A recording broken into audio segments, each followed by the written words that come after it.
Hi, my name is Pamela Coons, Associate Professor of Medicine in the Division of Oncology at Yale School of Medicine and Yale Cancer Center. I'm excited to announce ASCO's new open access journal, JCO Oncology Advances. As the inaugural editor-in-chief, I hope to support JCO Oncology Advances to become the premier platform to bridge the gap between accessible scientific research and clinical care. Stay tuned for more information, including new article types, at ascopubs.org/JCO Oncology Advances. We look forward to seeing your submissions in spring of 2024.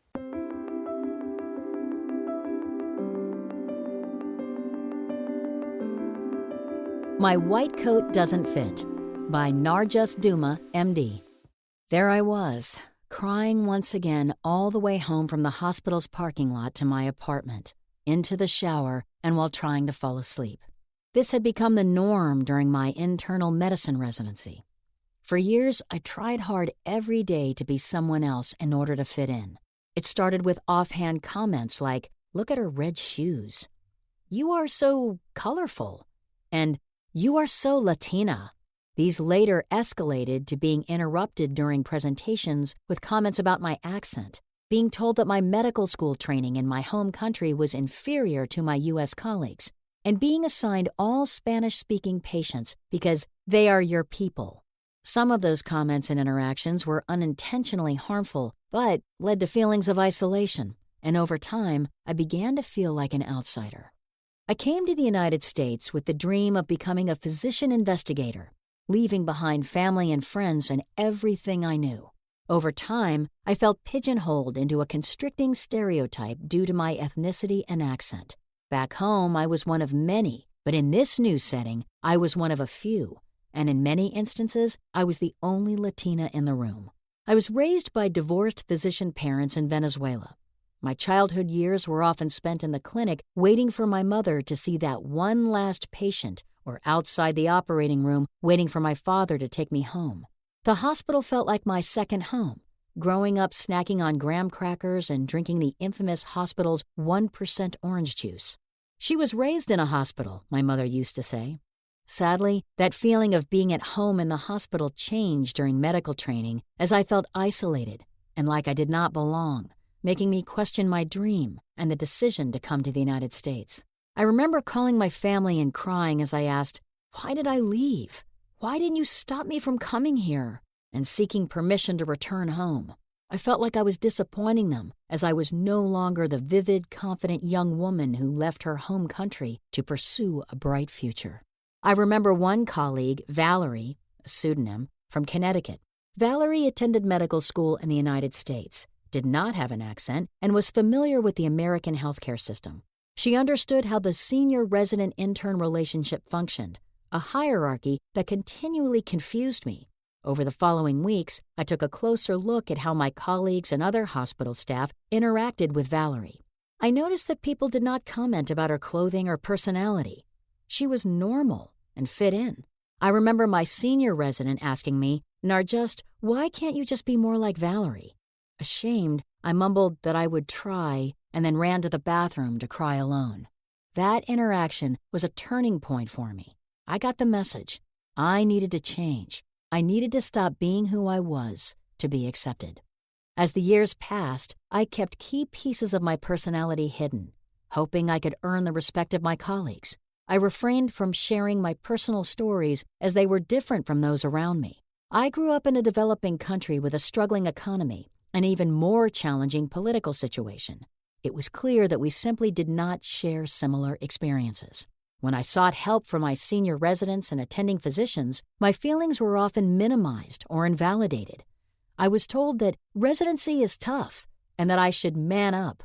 A few even suggested that I mold my personality to fit the box of what a resident physician was supposed to be.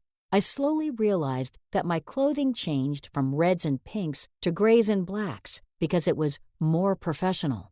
My outward appearance faded, as did my once bright sense of humor and affability. All these issues led to depression and an overwhelming sense of not belonging. A few months later, I was on antidepressants, but the crying in the shower continued. Rotation by rotation, I looked for a specialty that would help me feel like I belonged, and I found that in oncology. My mentor embraced my research ideas. My ethnic background or accent did not matter. We had the same goal: improving the care of our patients with cancer. I got to travel to national and international conferences, presented my research findings, and received a few awards along the way. From the outside, it looked like I was thriving. My mentor often called me a rising star, but in reality, I was still deeply depressed and trying to fit in every day. My career successes led me to believe that not being myself was the right thing to do. I felt isolated. I was trying to be someone I was not. A year later, I matched at my top choice oncology fellowship program. The program had the balance I was looking for between clinical care and research. This meant that I needed to move to the Midwest, further away from my family, and to an area of the country with less racial and ethnic diversity.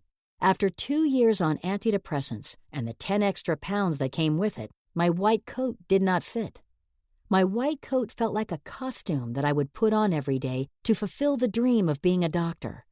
I would often wake up in the middle of the night exhausted and depressed. I had all the responsibilities of a hematology-oncology trainee and the additional full-time job of trying to fit in every day. I was using all my energy trying to be someone I was not. Regardless of my fears, I felt in my element when talking to patients and interacting with my co-fellows. Despite having a different skin color and accent, I felt accepted by my patients with cancer. I remember when one of my patients requested to see me while in the emergency room because Dr. Duma just gets me. She had been evaluated by the head of the department and attending physicians, but for her, I was her doctor. Tears of happiness accompanied my bus ride to see her. At that moment, I knew I was an oncologist, and oncology was the place I belonged. The next day, I realized that it was time to be myself.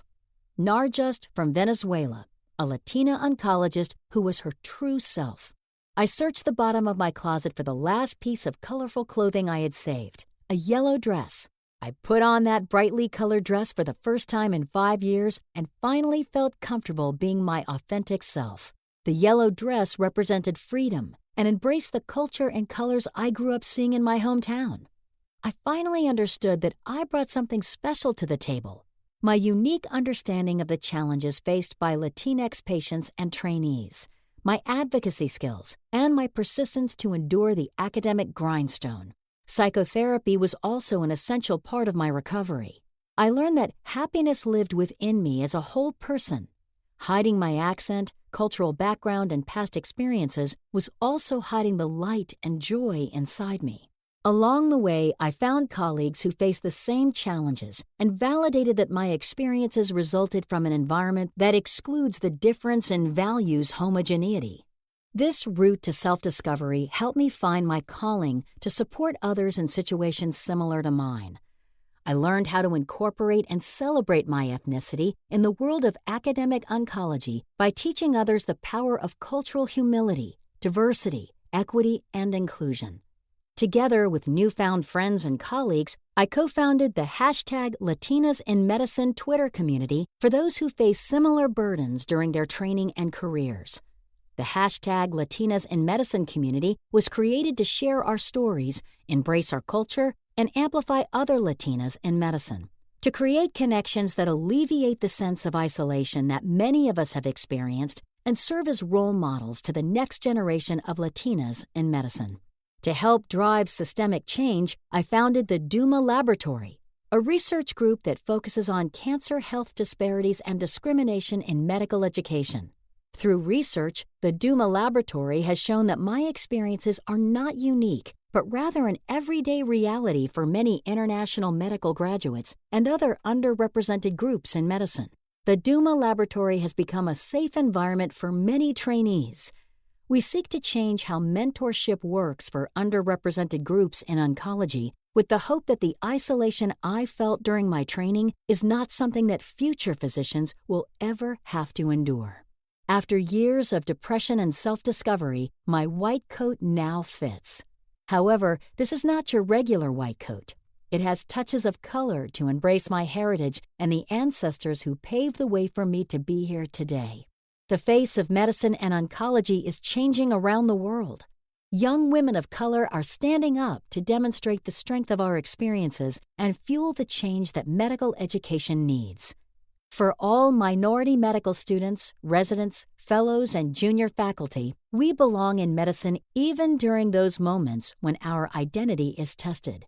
Through my journey, I learned that we can and must challenge the status quo. I hope to inspire others to join me in this path of advocating for diversity, equity, and inclusion, because the time for change is now. I was finally free the moment I realized I could not be anyone else but myself. A proud Latina in medicine and oncology.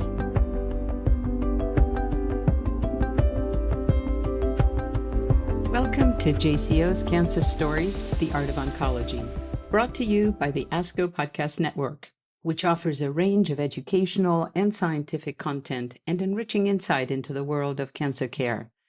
You can find all of the shows, including this one, at podcast.asco.org.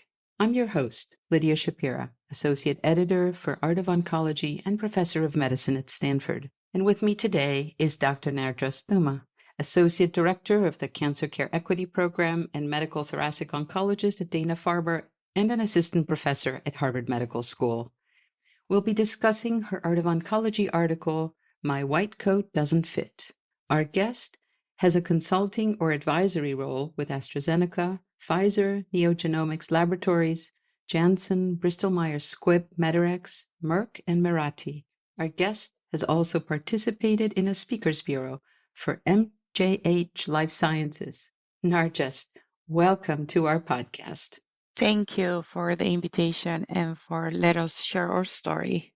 It's lovely to have you. So let's start with a bit of background. Your essay has so many powerful themes: the story of an immigrant in the U.S., the story of resilience, the story of aggression and bullying as a recipient of such during training, of overcoming this and finding not only meaning, but really being an advocate for a more inclusive and fair culture in the workplace. So let's untangle all of these and start with your family. I was interested in reading that you're named after your two grandmothers, Narcisa and Justa. And this is how your parents, both physicians, Colombian and Dominican, gave you your name, and then you were raised in Venezuela. So tell us a little bit about your family and the values that were passed on in your family. Thank you for asking. Having my two grandmothers named is something that my mother put a lot of effort into it. She was a surgery resident with very limited time. She decided to do that. And I don't have a middle name, which is quite unique in Latin America. Most people in Latin America have one or two middle names. So my mother did that to assure that I would use her piece of art, which is my first name. But little did she know that my grandmothers were going to be such an important part of my life, not only because they're my name, but also because I am who I am thanks to them. So my first part of my name, Narcisa, was my grandma who raised me, and she gave me the superpower of reading and disconnecting. So I'm able to read no matter where I am or how loud it can be and disconnect with the world.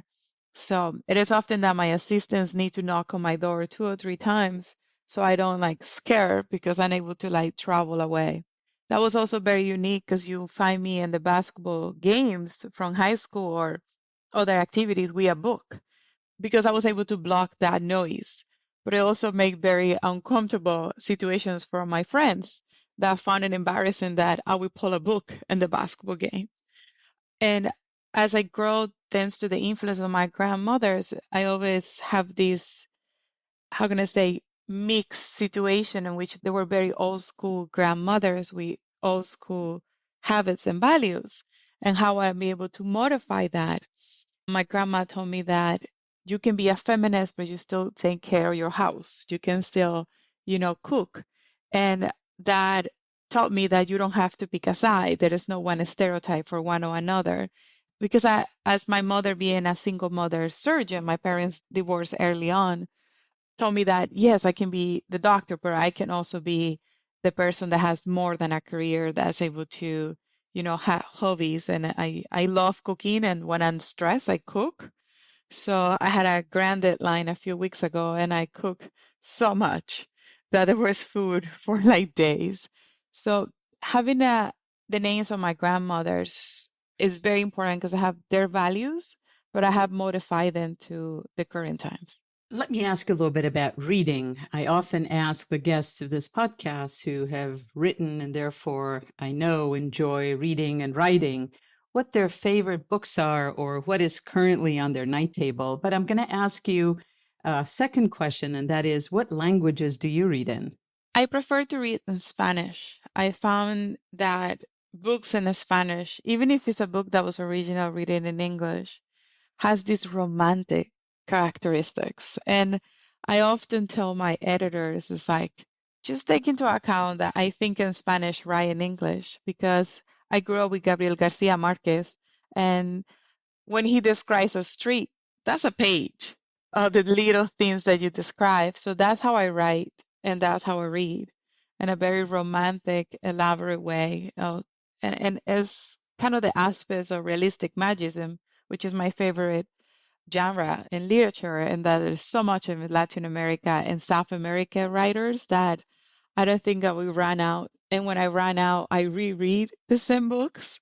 I have read all Gabriel Garcia Marquez books twice and Borges too. It's a type of stories that allow you to submerge yourself and you imagine yourself wearing those Victorian dresses and the heat of a Columbia street as you try to understand if we, love in times of cholera, if they were more in love with being in love or what was happening in the story. And that just gives me happiness on a Sunday morning. That's beautiful. I must confess that reading Borges is not easy. So I totally admire the fact that you have managed to read all of his work. And I think that you're absolutely right that the magical realism is a genre that is incredibly fresh. And perhaps for the work that we do in oncology, it's a wonderful antidote in a way to some of the realities, the very harsh realities that we deal with on a daily basis. So let me ask you a little bit about growing up in Venezuela in the 80s, 90s, early aughts. That must have been difficult. Tell us a little bit about that and your choice of attending medical school. So growing up in Venezuela with a Colombian mother, it was quite a unique perspective because she was very attached to her Colombian roots. So a lot of the things that happened in the house were very Colombian, but I was in Venezuela. So it was a unique characteristics of being from a country, but your family is not from there. So my parents are not from Venezuela, my grandparents either. I'm the Venezuelan because I was born and raised there. So that brought a unique perspective, right? Like the music that played in my house was Colombian music. It wasn't Venezuelan music. So my family migrated from Colombia to Venezuela due to the challenges in the early 80s with violence in Medellin due to the drug cartels. So we moved to Venezuela for a better future. And growing up, the first years, Venezuela was in a very good position. Oil was in the highest prices. Economically, the country was doing well. I remember in my early years, the dollar and the bolivar had the same price. But then little by little, I saw how my country deteriorated, and it was very heartbreaking from a place where the shelves were full of food to a place now when there is no food. And you go to the supermarkets, many of them have closed. And now you're only limited to buy certain things. And you used to use your federal ID that has a electronic tracking of how much you can buy because of socialism. So you're only allowed to buy 2 kilograms of rice per month. For example, you're only allowed to buy this number of plantains. So every time I go home, because Venezuela is always going to be my home, doesn't matter where I am, I see how my country has lost pieces by pieces, and it's quite very hard because I had a very good childhood. I had a unique childhood because I was raised in hospitals, but I had a childhood in which I would play with my friends across the street. We were not worried about being kidnapped. We were not worried about, being robbed. That's something that children in Venezuela cannot do right now. Children of doctors. There's a higher risk for being kidnapped as a kid right now if your father is a doctor or your mother. So my childhood wasn't like that. And when I teach my students or talk to my mentees, I'm often selling my country and saying, that's not what it used to be. That's not where I grew up. But every year I saw how is no longer is what I grew up. That place doesn't exist. And sometimes, Lydia, it feels like my imagination may have filled it out with more good things. But I think it was a good childhood. It's just nobody in Venezuela is experiencing what I experienced as a kid. So both parents are doctors, and you chose to study medicine. Was this just right out of high school? Even before high school, I found myself very connected to patients. So since I turned 15, my father, we give his secretary a month of vacation because that's the month that we fill in. So I was his secretary for a month every summer since I was 15 until I was 20. That early exposure allowed me to get to know these patients, and they know I was the daughter, but I was also the secretary. So I really cherish that. Growing up in my household, we're a house of service.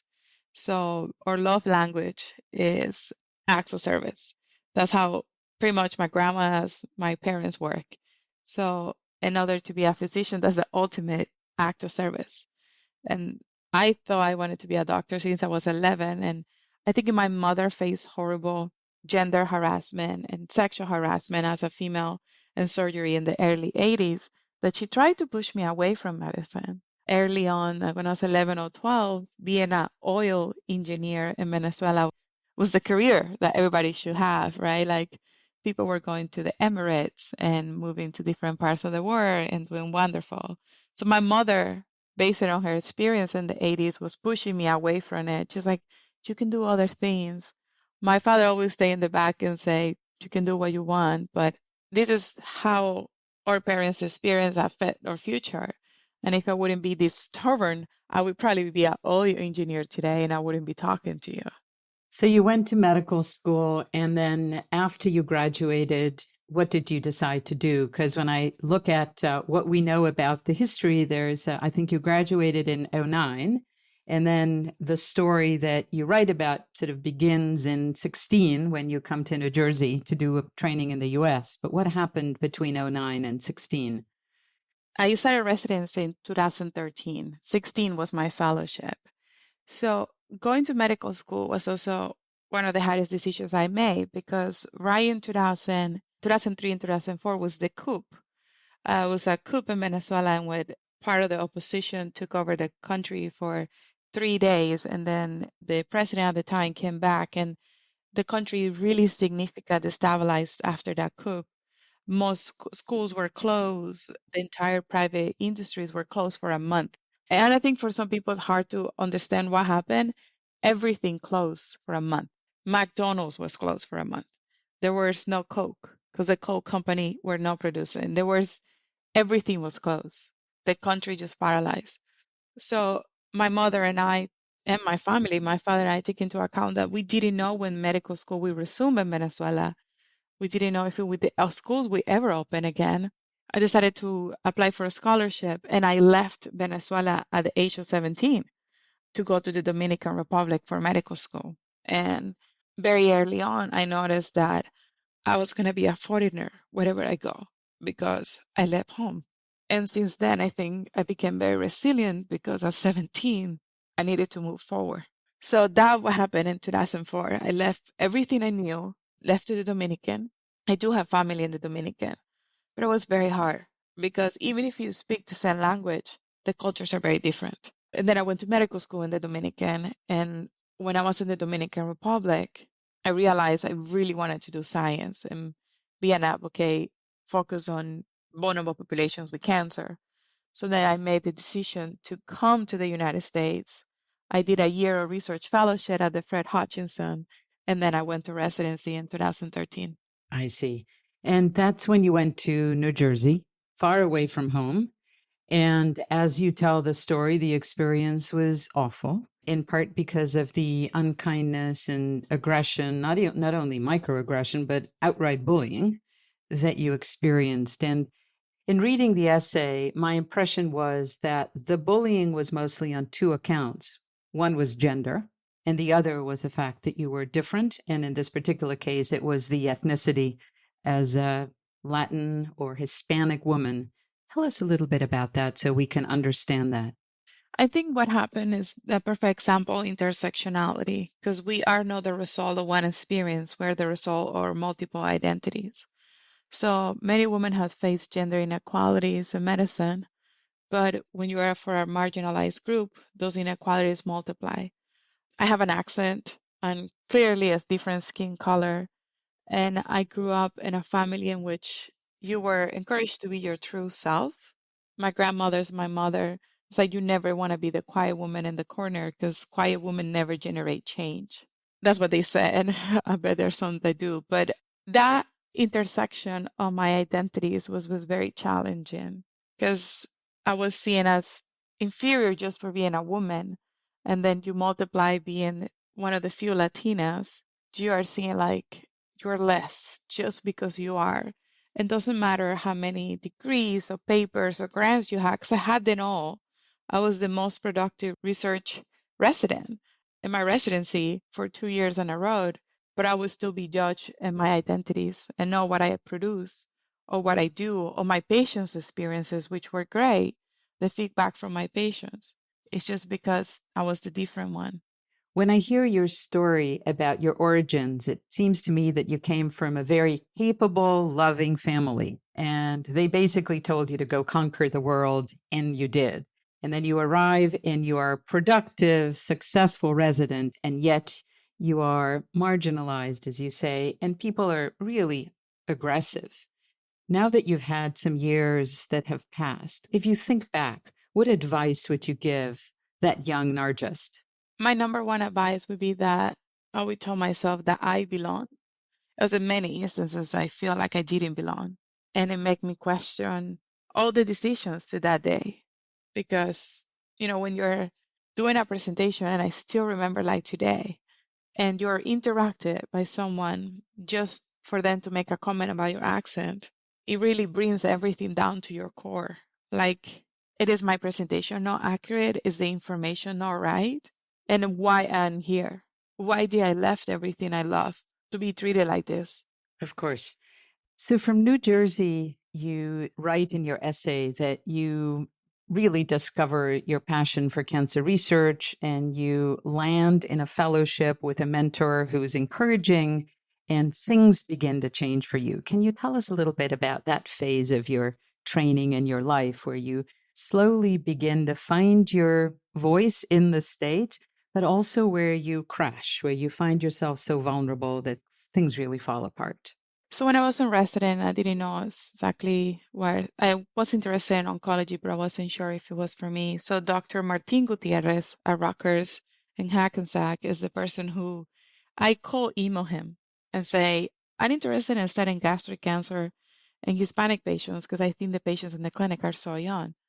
And he, without knowing me or having any idea, he trusted me and we still meet. He still follows with me and he encouraged me. And I think him being a Latino made the experience better too, because I didn't have to explain my experience to him. I didn't have to say that. Like he understood, he went through the same things. And he's like, I got you. Let's follow what you want to do. And he embraced who I was and how I put who I was into my research. And thanks to Dr. Gutierrez, I matched at Mayo Clinic as an international medical grad. So finding a place in which my ideas were embraced was very important to allow me to stay in medicine. Because Lydia, I can tell you several times I decided to leave. I was very committed to like finding something else to do or just be a researcher leaving clinical medicine behind. So when I went to Mayo, I still follow with that mentor, but I already knew what I want to do. I wanted to do cancer health disparities. I want to do inclusion and diversity. And that allowed me to develop the career I have now and is having that pathway. Because I, with my strong personality and everything else, face this discrimination, I can imagine for other trainees that may still be facing it or will face it in the future. So I use the negative aspects to kind of find my calling and do many things I have done after that. Speaks to your strength and your determination. Let's talk a little bit about the people who may also feel different, but whose differences may not be so apparent. How do you now, as an emerging leader and as a mentor, make sure that you create an inclusive and safe environment for your younger colleagues and your mentees?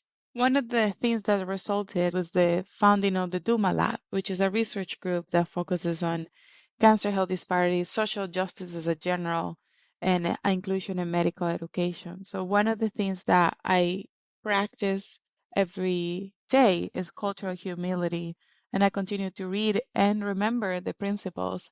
I have them as the background on my computer at work, and the number one principle is lifelong learning, is that we learn from everyone and that we don't know everything. And others people's culture, we in your soul culture is rich. So every meeting, I remember the team, the principles of cultural humility. When somebody is joining the lab, I have one-on-one meetings. I provide them the information and the videos about cultural humility because the lab has been created as an environment that's safe. And we have a WhatsApp group that now is kind of famous. It's called the Daily Serotonin.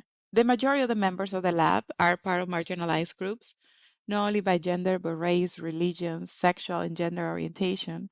So we created this group to share good and bads, and we provide support. So a few weeks ago, a patient made reference to one of the lab members' body. The patient was being examined, and that was quite inappropriate. And the member debriefed with the group, and we all provided insights on how she could have responded, how she will respond in the future. And that's not only learning from the person that brought the scenario, but anybody else feels empowered to stop those microaggressions and stop those inappropriate behaviors that women particularly face during clinical care. So cultural humility and having this WhatsApp group that provides a place where, first, I remind everybody that's confidential and that a place in which anything is shared has been very successful to create inclusivity in the group.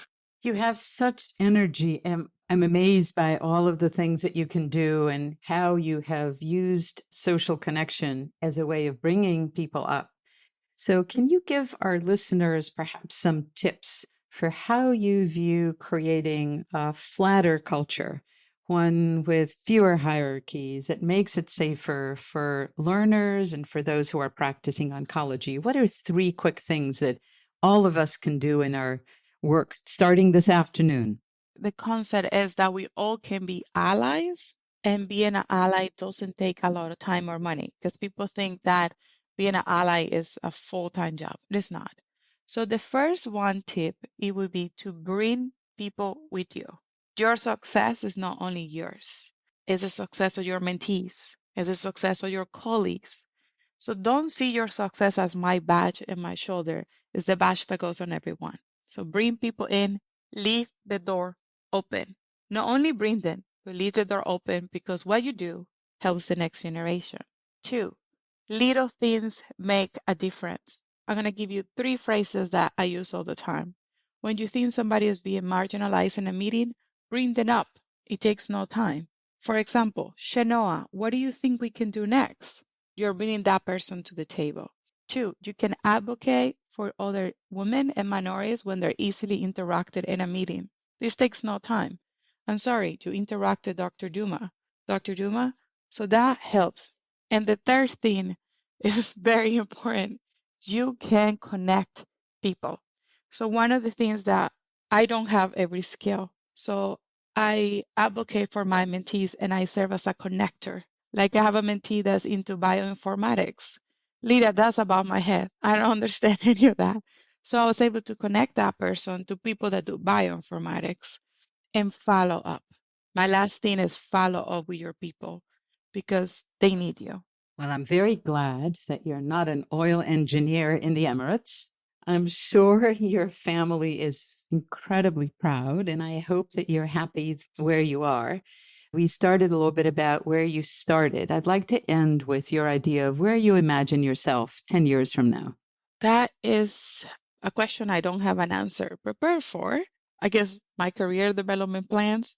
I think I want to be in a place where I look back and I can see the careers of my mentees being successful. I don't think I will measure my success based on myself. I will measure my success in 10 years based on where my mentees are. And a medical education is a more inclusive place. That would be the two things I want to see in 10 years.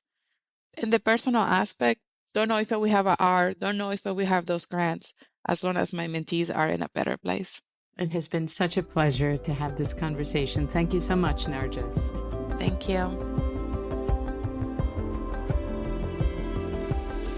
Until next time, thank you for listening to this JCO's Cancer Stories, The Art of Oncology podcast. If you enjoyed what you heard today, don't forget to give us a rating or review on Apple Podcasts or wherever you listen. While you're there, be sure to subscribe so you never miss an episode of JCO's Cancer Stories, The Art of Oncology podcast. This is just one of many of ASCO's podcasts. You can find all of the shows at podcast.asco.org. The purpose of this podcast is to educate and to inform. This is not a substitute for professional medical care and is not intended for use in the diagnosis or treatment of individual conditions. Guests on this podcast express their own opinions, experience, and conclusions. Guest statements on the podcast do not express the opinions of ASCO. The mention of any product, service, organization, activity, or therapy should not be construed as an ASCO endorsement.